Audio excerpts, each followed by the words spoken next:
মিজানুর রহমান আজহারি, তিনি টাকার বিনিময়ে তার বিভিন্ন অঞ্চলে গিয়ে তিনি ওয়াজ করেন, ভালো কথা।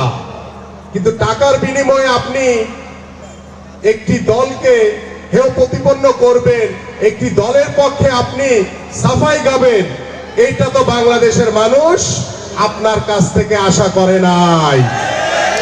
আরেকদিন পত্রিকায় দেখলাম ইসলামিক দলের একজন নেতা, তারা ইসলামী ব্যাংকে নাকি দখল করে নাই বলছে। ইসলামী ব্যাংক তো দখল করা ইতিমধ্যে হয়ে গেছে।